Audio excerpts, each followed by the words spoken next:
Masechet Ktuvot, résumé du Daf Tzadik Bet. La Gemara traite ici quelques halachot en ce qui concerne quelqu'un qui a vendu un champ avec ou sans garantie. Dans quel cas il peut réclamer l'argent, dans quel cas il peut pas.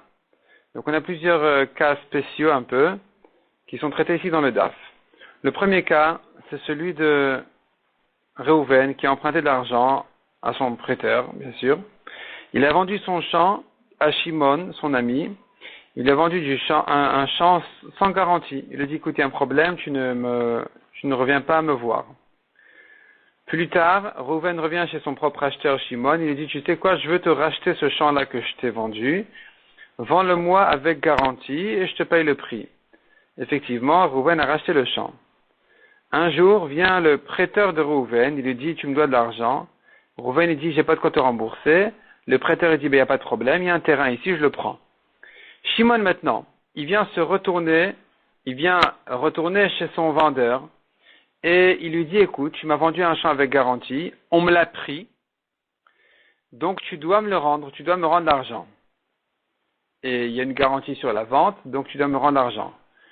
Shimon lui dit, écoute, je suis responsable, effectivement, s'il y a un problème qui vient de l'extérieur, mais quand le problème vient de chez toi, c'est toi-même qui as emprunté cet argent-là, et que maintenant ton prêteur est venu reprendre le terrain, eh bien, sur ça, je suis désolé, mais je suis pas responsable de ça. Donc, la camarade ramène là-dessus une discussion. Est-ce que il doit rembourser Shimon? On dit non. Dans ce cas-là, Shimon ne doit pas rembourser. La camarade dit que même selon celui qui dit que Shimon ne doit pas rembourser dans ce cas-là, parce que Shimon dit à Reuven, il lui dit, écoute, c'est ton prêteur qui est venu te prendre le champ, je suis pas responsable de ça.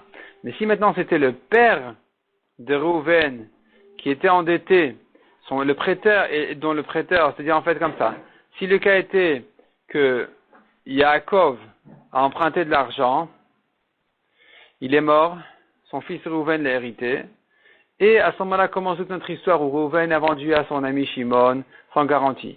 Shimon a revendu à Reuven avec garantie, et que donc maintenant le prêteur viendrait chez Reuven pour se faire rembourser la dette, et que Reuven vient chez Shimon en lui disant, mais j'ai une garantie sur le champ, tu dois me payer. Là, c'est sûr qu'il a raison Reuven, et qu'on considère le prêteur de Yaakov, le père de Reuven, comme un étranger, qui fait que là-dessus Shimon est responsable, et donc il sera obligé de rembourser à Reuven. Et ensuite, Shimon ne pourra pas revenir chez Reuven en lui disant, tu sais, le champ que tu m'as vendu à l'époque, il y a eu un problème dessus, parce que Reuven lui dira, le champ que je t'ai vendu en premier à l'époque, c'était sans garantie. Donc ça, tu ne m'en parles pas.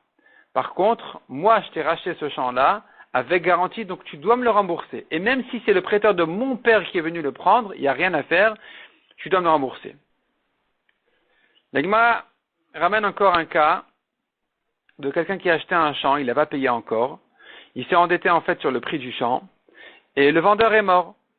Le vendeur est mort, est venu le prêteur du vendeur pour prendre le champ de l'acheteur pour se faire rembourser la dette. Donc le vendeur lui-même était endetté, son prêteur vient chez l'acheteur du champ, qui ne l'a pas payé encore d'ailleurs, et il vient prendre le champ. L'acheteur qui voulait absolument garder le champ, il dit au prêteur, écoute, prends de l'argent et laisse-moi le champ. Le prêteur prend l'argent et s'en va. Maintenant, les héritiers ils viennent chez l'acheteur, ils lui disent, on voit sur les papiers que tu nous dois de l'argent. Il leur dit, ah oui, l'argent que je vous dois, en fait, c'est vrai, je l'ai déjà payé au prêteur de votre père. Mais les héritiers lui disent, mais non, tu ne dois pas payer de l'argent liquide au prêteur de notre père parce que c'est pas de l'immobilier. Donc si tu nous avais payé, nous, on n'aurait pas payé au prêteur cet argent-là. On n'aurait pas dû rembourser les dettes de notre père avec de l'argent liquide. C'est pas de l'immobilier, il peut pas le prendre de chez nous. Et donc effectivement, il se trouve que l'acheteur doit payer en fait une deuxième fois le champ aux héritiers. Si par contre il est intelligent, il peut leur dire, vous savez quoi, je vous paye pas en liquide, je vous paye en terrain. Prenez de l'immobilier, c'est avec ça que je vous paye le champ que j'ai acheté. Et donc il leur donne de l'immobilier pour payer le champ. Et maintenant il revient chez eux en leur disant, vous savez quoi, j'ai acheté au fait un champ de votre père avec garantie. Voilà qu'il y a eu des problèmes avec le prêteur et tout ça, toutes sortes de problèmes. Et donc le champ le champ, en fait, je vous l'ai donné, et donc finalement le champ m'a été pris, et donc vous devez me le rembourser, et voici que vous avez un terrain, vous avez de l'immobilier, et je peux m'en servir pour me faire rembourser ce champ-là que j'ai perdu, en fait, à cause des problèmes de votre père, j'ai perdu ce champ-là, il y a une garantie, je le récupère de chez vous. La Gemara dit maintenant encore une halakha. Un prêteur, en principe, il se sert a priori du terrain moyen, de classe moyenne. C'est-à-dire, on a 3 classes de terrain, il y a les meilleurs, il y a les moins bons et il y a les moyens. Il vient prendre du moyen. C'est-à-dire, quelqu'un qui a emprunté de l'argent, il a 3 terrains, le prêteur viendra prendre le terrain moyen pour se faire rembourser la dette. Si maintenant, un homme a emprunté de l'argent, il a emprunté de l'argent et il a vendu tous ses champs à son ami. Reuven a vendu tous ses champs à Shimon. Shimon a vendu un de ses champs qu'il a acheté à Lévi. Maintenant, le prêteur, il vient et il voit que chez Lévi, il y a un champ moyen. Et chez Shimon, il n'y a plus de champ moyen. Il y a tous les champs qui sont restés chez Shimon sont soit des meilleurs, soit des moins bons.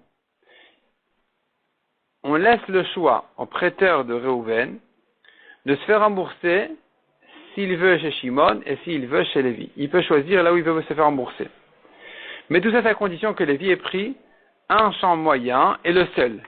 S'il en a laissé chez son vendeur Shimon, il pourra dire au prêteur, retrouve un champ moyen chez Shimon, ne viens pas chez moi, alors qu'il y a encore des champs moyens chez Shimon. De même, si Lévi n'a pas pris un champ moyen, il a pris un champ de meilleure classe ou de moins bonne, il pourra dire au prêteur, j'ai fait attention de ne pas prendre un champ qui puisse te convenir, justement, de manière à ce que tu ne viennes pas chez moi. Et on va l'écouter, il aura raison. La Gemara dit encore une halakha. Si maintenant, Reuven a vendu un champ à Shimon avec garantie, le prêteur de Reuven, il vient chez l'acheteur, il lui dit, voilà, ce champ-là est hypothéqué à ma dette, je le prends. Le vendeur, Reuven, il vient chez son prêteur, il lui dit, mais pourquoi tu prends le champ de mon acheteur? Je t'ai déjà remboursé la dette, ou tu me devais une autre dette en échange, ou il vient commencer à discuter avec lui. Et le prêteur, il lui dit, mais ne te mêle pas, ça ne te regarde pas. Je suis pas venu chez toi, je suis venu chez ton acheteur. Là, on va pas l'écouter. On va laisser le vendeur discuter avec son prêteur, parce qu'il peut lui dire, ça me regarde, j'en suis très concerné, parce que tu lui prends le champ à mon acheteur, et l'acheteur, il va revenir chez moi. C'est un champ avec garantie, donc finalement, il va revenir chez moi, donc ça me concerne, donc j'ai le droit de discuter en face de toi. Non seulement ça, mais selon une deuxième version dans la Gemara, même si le champ était vendu sans garantie, que là, le prêteur, il peut lui dire, mais ça te regarde pas du tout, de toute façon, il reviendra pas chez toi. Donc pourquoi tu te mêles, pourquoi tu me déranges? Il lui dira, non, je veux pas qu'il m'en veuille. Le vendeur dira à son prêteur, je veux pas que mon acheteur m'en veuille de lui avoir vendu un terrain finalement qui lui a été pris, il m'en voudra toute la vie, ça ne me convient pas, je viens maintenant discuter avec toi et t'empêcher, te déranger, t'empêcher de prendre ce champ-là de mon acheteur. Et encore un dernier cas, dit la Gemara. À partir du moment où l'acheteur a fait un kinyan en marchant sur les limites du champ, c'est considéré que le champ est acquis à lui, et que même s'il ne l'a pas payé, il ne peut plus regretter.